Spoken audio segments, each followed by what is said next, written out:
Se nós pensarmos num quadro nosográfico da psicanálise, a paranoia está do lado da psicose. Embora nesse início o Freud meio que pendia assim, para os dois lados, ele não sabia muito bem, não bateu o martelo, assim, a paranoia é mais neurose ou é mais psicose? Certo? Mas hoje a gente sabe que ela está mais do lado da psicose, junto com a esquizofrenia e com a antiga psicose maníaco-depressiva. Certo? Bom, nesse inteirinho a gente tem o quê? Mudanças, né, da forma como a gente vai percebendo a paranoia. Então essa teoria de que a paranoia estaria ligada à homossexualidade, ela foi bastante questionada ao longo da história da psicanálise. E, O que a gente tem hoje, assim, de estudos? nossa, a gente pode pensar no quanto a Melanie Klein, por exemplo, ela vai levar a paranoia a um outro nível de relacionamento, dizendo que, na verdade, a paranoia é uma posição. A posição esquizoparanoide seria uma defesa contra a posição depressiva. Em que sentido? Na posição paranoide, a gente se vê fusionado com o objeto primário, né, a mãe. E o medo de viver essa separação faz com que a gente se defenda de uma forma paranoica.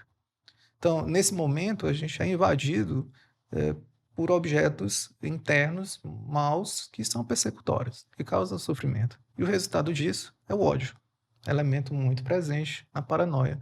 E nesse caso também, ela vai entrar na justiça para interditar o sujeito, né?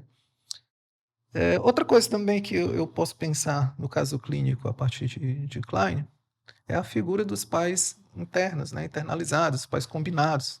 Então, o conchavo é justamente entre o jovem e a chefe, que representam o papai e mamãe, e que juntos querem destruir o bebê.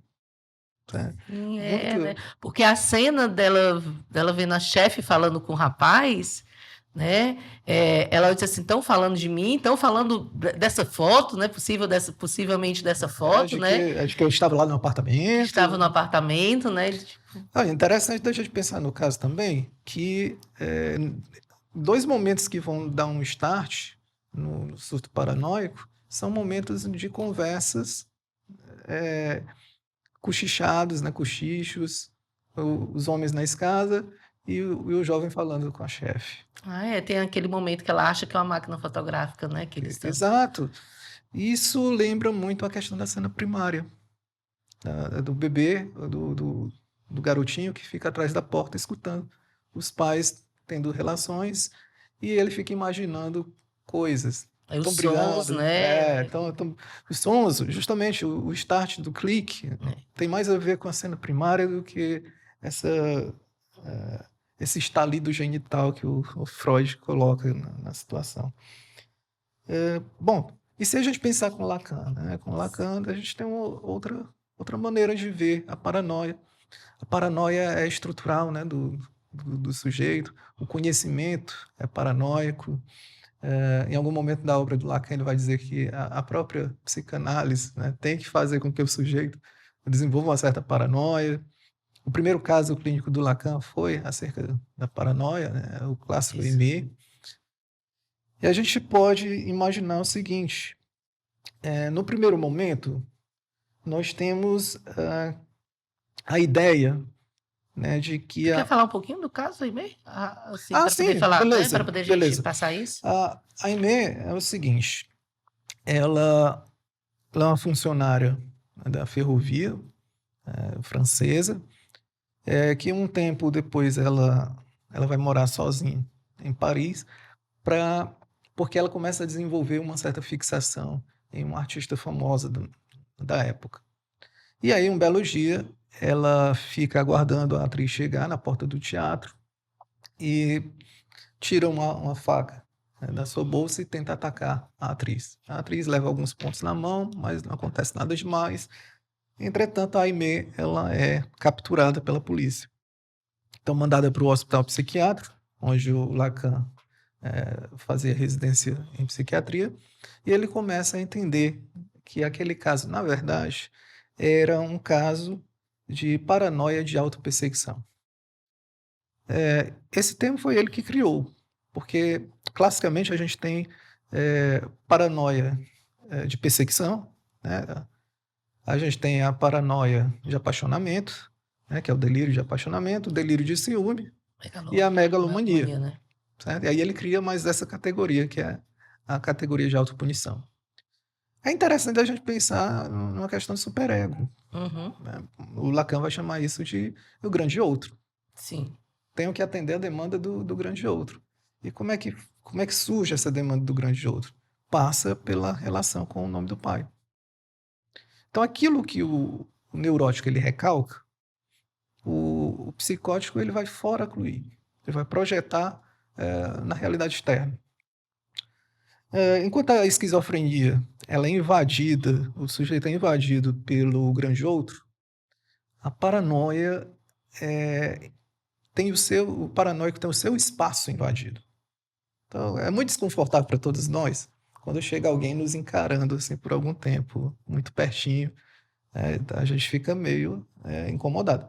Agora, imagina o sujeito que se vê assim, que se sente assim o tempo todo. Então, é de enlouquecer. Certo? Então, todo o tempo invadido, né? Nessa cena que eles estão falando, ela acha que eles estão olhando para ela, falando dela, todos né? os olhares, né, diz respeito a ela. Então, em algum momento, né, o Freud diz assim, talvez na cabeça dessa paciente se passa assim, o que é que vão achar de mim? É um grande outro, não diz. O que vão, né, pensar, né? Exatamente. Bom, deixa eu ver o que mais. Eu acho que a questão do nome do pai, certo? Que, em outras palavras, é a lei criada, uma lei social, não necessariamente pelo pai físico, mas eu acho que esse pai físico, real, concreto, ele faltou a essa paciente, né, como interdição para separar ela da mãe. Isso seria uma coisa muito saudável.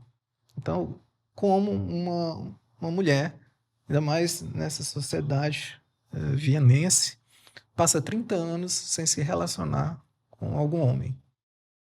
Né?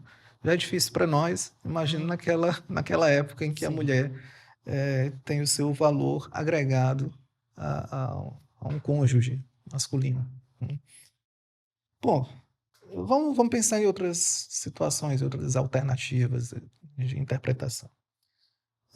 Além dessa ideia da defesa contra a homossexualidade, a gente pode pensar, isso aí é o Britton, que ele vai dizer o seguinte, que a paranoia ela pode se colocar como uma defesa contra a mudança. Vamos pensar na nossa paciente aqui ilustrativa. Qual era a mudança que ela se protegia? A mudança de status. Sim. Por que ela se relaciona com um homem que não pode casar com ela? Certo? Além dessa mudança de status, essa mudança fusional. Ela sai do laço materno para encontrar um enlace com outro homem. Então, para nós seria uma defesa contra essa mudança. Ela procura exatamente uma pessoa impedida, né? Dela sair dessa relação com a mãe. Exatamente. Então, de qualquer forma, haveria um impedimento. E como ela sente, a relação dos dois estava tudo tranquilo, ela procura, né? A paranoia procura aí o impedimento, né? Sim. Na década de 50 tinha uma ideia também de que a paranoia era uma defesa contra o suicídio. Bom, isso a gente não encontra no texto, mas é bem possível. Enquanto, se a gente pensar na esquizofrenia, é muito mais fácil haver mutilação, é muito mais fácil haver suicídio, né, do que no caso do paranoico, né? Faz algum sentido. Outra coisa também que a gente pode pensar é que o delírio paranoico ele funcionaria como uma espécie de integrador do self. Como assim? O sujeito ele já se sente muito deslocado, muito despedaçado, muito desintegrado. O delírio seria o organizador do seu mundo. Né? Então, olha, todas essas informações que a paciente começa a trazer, o clique, os homens na escada, o diálogo com a chefe, ela vai organizando isso de uma tal forma que faz sentido para ela. E esse sentido, como diria o Lacan, é um sentido a posteriori, é só depois. Não faz Sim. sentido agora. Ela precisou ir para o apartamento dela para depois, olha, peraí, tem alguma coisa errada. Tá? Outra coisa também que a gente pode fazer uma relação eu acho interessante esse tipo de leitura, que é a gente pensar a paranoia relacionado ao masoquismo. Sim. É, Que é o, né, o processo, né, de estar, né? gente, o caso do Lacan é exemplar. Essa paciente, através da sua consciência moral representada pela mãe, estava ali se punindo, nem que seja no pensamento. Certo? E aí entra na justiça com um processo desse que não vai dar em nada, ela que vai ter que pagar. Né? Certo? Duas vezes, né? Ela está se punindo duas Exatamente. vezes, Né? né? Então, tem uma relação aí do masoquismo com a paranoia, que eu acho pouco explorado também na literatura, mas é bem interessante, assim, uma coisa que nos ajuda a pensar outros caminhos da paranoia. Acho que é isso. O do Daimé, ele entra naquele outro, né? Que o Lacan fala, né? Também da autopunição, não é isso? Isso, exatamente. É um pouquinho diferente do que vai acontecer com o caso das irmãs Papin. Uhum. É um caso em que o Lacan ele não atendeu essas irmãs, era de uma cidade do interior da França, e foi noticiado amplamente aí pelos jornais que eram duas irmãs, uma mais nova, outra mais velha, que assassinaram os seus A patroa, empregadores. né? A A patroa patroa e e a a filha filha, da patroa, isso. exatamente. Nesse caso, a relação fusional era muito grande. Inclusive, os jornais até noticiaram isso, que era como se uma fosse o duplo da outra. Sim. Certo? Então, elas estão fixadas aqui no momento do desenvolvimento, né, que é muito primitivo. E aí, quem Sim, eram os perseguidores? As patroas. as patroas. Eu Né? acho que foram os olhos, né, das patroas, Isso, né? isso. E tinha algo que é como se a mais velha ela tivesse um domínio, né, sobre a mais nova, né, Sim, sobre a vontade que ela teve de matar sim. e criar tudo, né, na Sim, sim. cena. O diagnóstico do Lacan é folie à deux. A folia.